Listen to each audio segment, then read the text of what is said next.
SER Podcast. Hola, soy Ángeles Barceló. Estás escuchando Las 7 de Hoy por Hoy, un podcast diario de actualidad para estar informado en menos de 20 minutos. Escucha el episodio de hoy. Hola, muy buenos días. Si tienen la costumbre de mirar el teléfono nada más despertar para mirar la hora o para apagar la alarma, si ayer fue de aquellos que lo vivió con cierta ansiedad o desasosiego, habrá comprobado ya que funciona WhatsApp.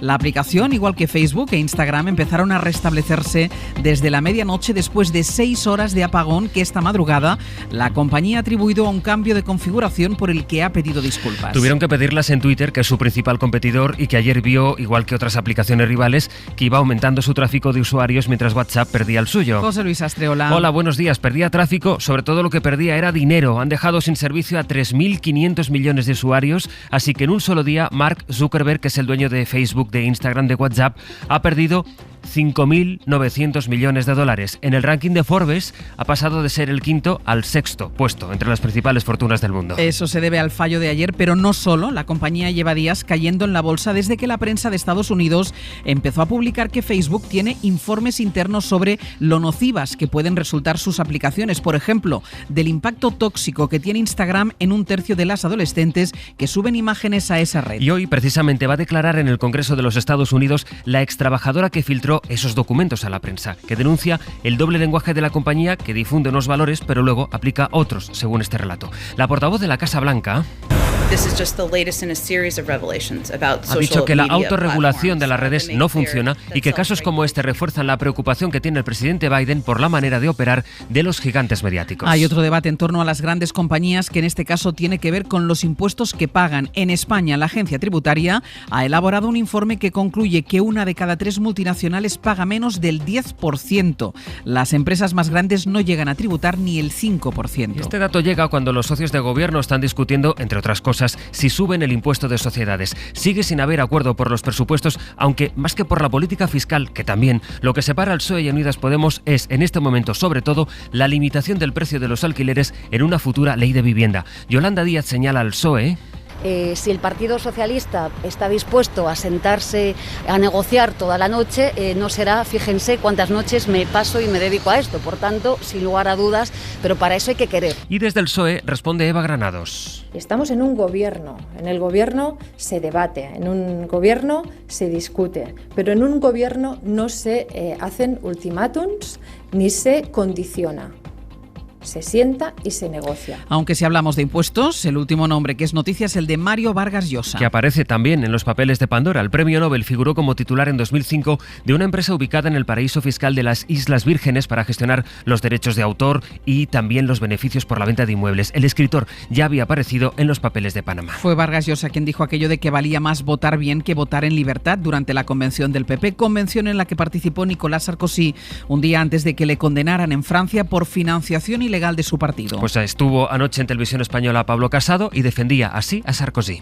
Me gustaría que Sánchez dijera la mitad de lo que dijo Sarkozy en francés sobre la unidad nacional. Ojalá tuviéramos un presidente que quisiera tanto la unidad nacional como el presidente francés. Se abrió Casado a pactar con Vox y así desbanca al PSOE en las próximas elecciones generales. Y sobre Díaz Ayuso, sostiene que la relación es excelente, pero que el PP no va a adelantar el Congreso en Madrid como está pidiendo, ni tampoco la apoyó específicamente como candidata.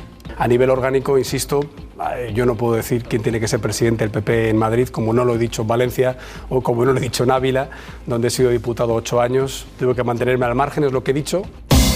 Los técnicos de la Comisión de Salud Pública debatirán hoy, aunque no tomen todavía ninguna decisión sobre ello, si España aplica la recomendación de la Agencia Europea del Medicamento que se abre a la posibilidad de vacunar con una tercera dosis a quienes recibieran 6 meses antes la segunda Pfizer. España ha paralizado el envío de más dosis porque están llenas las neveras con viales que todavía no se han inyectado. Esta mañana les vamos a contar cómo se planifica la estrategia global de vacunación que, como saben, no incluye solo al COVID. De hecho, los expertos advierten de que vamos hacia un invierno con más gripe, después de que por las medidas de prevención, por la distancia que adoptamos con la pandemia, se redujeran los casos de la última temporada. Informa Teresa Rubio. Esta temporada van a circular 2 linajes diferentes del virus de la gripe A y otros 2 de la gripe B, ambos incluidos en la vacuna de este año. José María Eiros es el director del Centro Nacional de Gripe. Se han efectuado los primeros aislamientos de virus de la gripe del tipo A, subtipo H3. y esos en nuestro país. Y nuestra experiencia corrobora que después de temporadas con circulación baja de virus gripales, se suceden otras con actividad más elevada. En España, el 70% de las temporadas, el pico de la gripe se alcanza entre la segunda semana de enero y la segunda de febrero. Y esta mañana el Consejo de Ministros aprobará el segundo paquete de ayudas de más de 200 millones para la isla de La Palma, que sigue pendiente del volcán, que va aumentando poco a poco su explosividad. Pedro Murillo, buenos días. Buenos días, sigue en fase explosiva, continúa despidiendo lava y ceniza y además hay un repunte en la sismicidad, casi 60 terremotos tan solo en el día de ayer, el máximo en 3,4 la escala de Richter. De momento ha afectado a 400 hectáreas y se ha llevado por delante a más de 1.000 construcciones, la mayoría viviendas.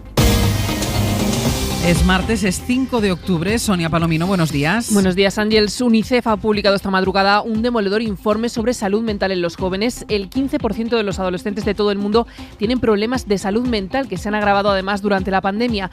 Y el suicidio es ya una de las principales causas de muerte entre los chavales de entre 10 y 19 años. Luego vamos a ampliar todo lo que tiene que ver con este informe, pero solo un dato más sobre los jóvenes españoles. El 60% dice sentir ansiedad, nerviosismo o preocupación. Muy importante ese debate sobre salud mental y sobre todo su inclusión en el sistema público para jóvenes y también para mayores. En un rato lo contamos. ¿Y el tiempo para hoy, Sonia? Pues hoy mejora el tiempo, vamos a tener sol y suben las temperaturas en la mayor parte del país. Solo en el norte, en Galicia, el Cantábrico y Castilla y León se mantiene la inestabilidad y va a llover durante todo el día.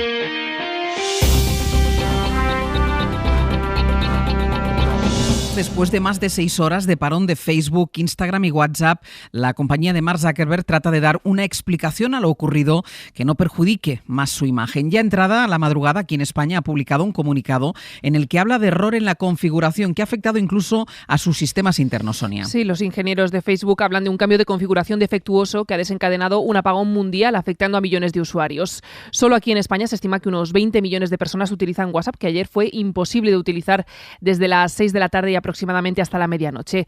Facebook ha perdido casi 6.000 millones de dólares. Esto es la puntilla, una crisis que golpea a la empresa desde hace semanas, cuando el Wall Street Journal empezó a publicar documentos que revelan que la compañía ignoró informes sobre el daño de sus redes sociales en los adolescentes, concretamente de Instagram.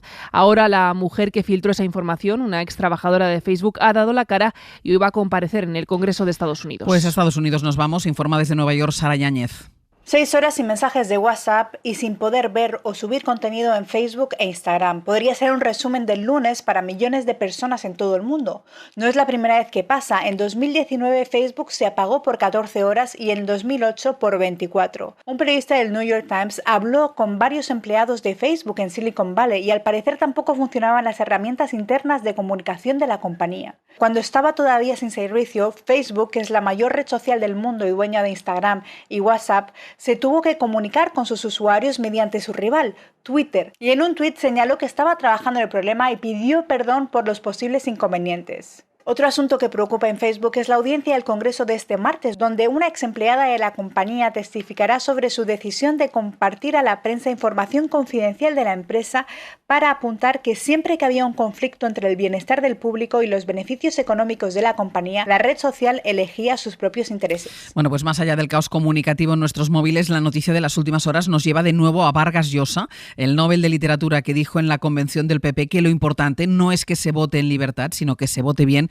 Resulta que fue titular de una cuenta en un paraíso fiscal. Sí, es una nueva revelación de la investigación de los papeles de Pandora que aquí en España publican El País y La Sexta. Según estos documentos, el escritor tuvo a su nombre una compañía offshore en las Islas Vírgenes valorada en más de $1 millón para gestionar los derechos de autor de sus obras. Fue entre los años 2015 y 2017 cuando ya había ganado el Nobel de Literatura. En esos papeles aparecen también los Legionarios de Cristo. La congregación religiosa tenía casi $300 millones ocultos en esos paraísos fiscales. Sonia Ballesteros. Los papeles de Pandora demuestran que esta congregación ultracatólica ha desplegado en la última década una opaca red de fideicomisos y empresas subsidiarias que operan desde un paraíso fiscal sin dejar rastro. En pocos años, a través de esta red, se han acumulado más de $295 millones.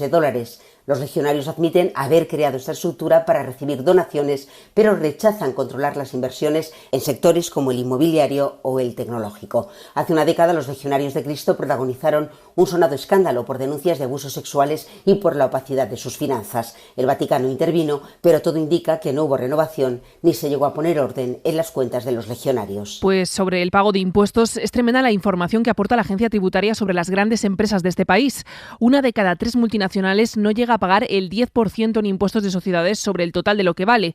El porcentaje se reduce cuando se trata de las empresas más grandes, que apenas pagan un 5% de su beneficio total. Estos son datos que hemos conocido mientras la OCDE ultima un acuerdo para fijar en el 15% el mínimo mundial en el impuesto de sociedades. Hoy los países más desarrollados del mundo se reúnen en París en un encuentro marcado también por el alza de los precios de la energía. Nos vamos a Francia. Sara Canals, buenos días. Buenos días. Un consejo en el que se aprobará una declaración de valores basada en la democracia, la apertura de mercados y el respeto de los derechos humanos. Sobre la mesa, la recuperación económica, sobre todo, pero también cuestiones como el impuesto global para grandes empresas, anunciado en julio. Además, la reunión transcurre poco después de la crisis por el pacto de los submarinos y es precisamente Estados Unidos quien ejerce la presidencia rotativa de la OCDE. Esto implica que el secretario de Estado americano, Anthony Blinken, liderará la cumbre desde París, pero también tendrá un encuentro bilateral con su homólogo francés, Jean-Yves Le Drian, para seguir recomponiendo las relaciones. Al Consejo, por cierto, también asistirá el ministro de Exteriores español, José Manuel Álvarez, que llegó ayer a París, donde se reunió con Le Drian y abarcaron temas como el mercado energético, la situación en el Sahel o la cooperación en la frontera franco-española. Carles Puigdemont vuelve hoy a Bruselas ya con inmunidad para viajar como europarlamentario. La justicia italiana le dio ayer buenas noticias al expresidente catalán, al que deja en libertad hasta que se pronuncie la justicia europea. Él hablaba así a las puertas de los juzgados de Cerdeña. Per tant, és el moment de dir-li a Espanya, ho diré en italià, basta. Prou de seguir un camí que dificulta. Es el momento de decirle basta a España, decía, y desde el Gobierno hablaba el ministro de Exteriores, José Manuel Álvarez. Bueno, respetamos todas las decisiones judiciales, las que nos gustan más y las que nos gustan menos. Y preferimos centrarnos en esa agenda de la reconciliación que es positiva para Cataluña, para España y también para Europa. La de Puigdemont no es la única euroorden que tendrá que estudiar la justicia italiana. El juez Llarena ha pedido a los tribunales de ese país la detención de los exconsellers Comín y Ponsatí, que también viajaron a Cerdeña para apoyar al expresidente. Enviada especial Andrea Villoria. La petición del Supremo de detenerles no ha hecho temblar a los dos exconsellers, Clara Ponsatí y Toni Comín, que se han paseado por la isla en total libertad, acompañando a Puigdemont sin ser arrestados ni siquiera requeridos. De hecho, el escrito del juez Pablo Llarena les pilló en las puertas del mismo tribunal a quien el Supremo pedía abrir un proceso idéntico al de Puigdemont contra ellos. Llarena aseguraba en un escrito enviado a través de Eurojust que las euroórdenes contra ellos también están activas y que se les acusa de sedición y, en el caso de Comín, también de malversación. El exconseller l'estat italià no comparteix el criteri. Aseguraba que Italia no comparte el criterio de Llarena y Ponsatí decía que ellos informaron de su viaje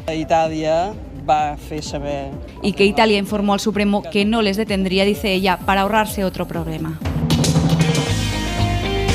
En Reino Unido, el ejército ha empezado a repartir gasolina en las miles de estaciones de servicio que llevan días desabastecidas. Pero el país sigue teniendo un problema gravísimo de falta de trabajadores por el Brexit que el gobierno de Boris Johnson no quiere reconocer. Cuenta hoy el Times que solo 27 camioneros han solicitado los visados de emergencia habilitados por Londres para cubrir esa emergencia y se estima que en todo el país hacen falta unos 5.000. Corresponsal en Londres, Begoña Arce.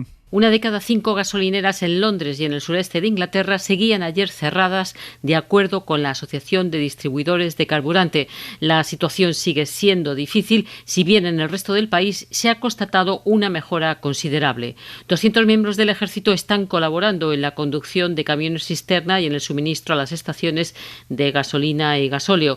El director de la Asociación de Distribuidores, Gordon Blamer, ha agradecido al gobierno la movilización de los militares, pero advierte que hace falta tomar nuevas medidas para cubrir las necesidades de las áreas más afectadas. El ministro de Finanzas, Rishi Sunak, que ayer hizo una defensa apasionada del Brexit, achaca la crisis a los problemas de transporte mundial a consecuencia de la pandemia. No tenemos una varita mágica para hacer que los problemas de la distribución global desaparezcan de la noche a la mañana, decía. Las perturbaciones en el suministro de carburante durarán aún varios días. Y hablamos Hablamos mucho últimamente de salud mental, pero no solemos reparar en la salud mental de los más jóvenes, que como en los más mayores se ha visto afectada por la pandemia. UNICEF ha publicado esta madrugada un informe que revela que el 60% de los jóvenes españoles de entre 15 y 24 años se sienten a menudo ansiosos, nerviosos o preocupados. Laura Bermejo, buenos días. Buenos días. El estudio se ha hecho en todo el mundo, donde cada año se suicidan 46.000 adolescentes. Esta ya es una de las principales causas de muerte entre los más jóvenes. Según el informe, que muestra una encuesta de 21 países, 1 de cada 5 jóvenes entre 15 y 24 años asegura estar deprimido o tener poco interés en hacer las cosas. En España, este porcentaje es algo menor, del 11%. El documento también señala que hay grandes diferencias entre las necesidades que pide la salud mental y la financiación que se destina a ellas. De hecho, solo el 2% de los presupuestos de salud nacionales se destinan a la salud mental en todo el mundo. La directora ejecutiva de UNICEF matizó que, además, los últimos meses marcados por la pandemia, los confinamientos y las restricciones de movimiento no han ayudado. Los niños han perdido un tiempo muy valioso de sus vidas al estar lejos de su familia, sus amigos y los lugares de recreo. Suscríbete a las 7 de Hoy por Hoy. Todos los episodios y contenidos adicionales en la app de Cadena SER y en nuestros canales de Apple Podcast, Spotify, iVoox, Google Podcast y YouTube. Escúchanos en directo en la SER de lunes a viernes a las 7 de la mañana. Cadena SER. La radio.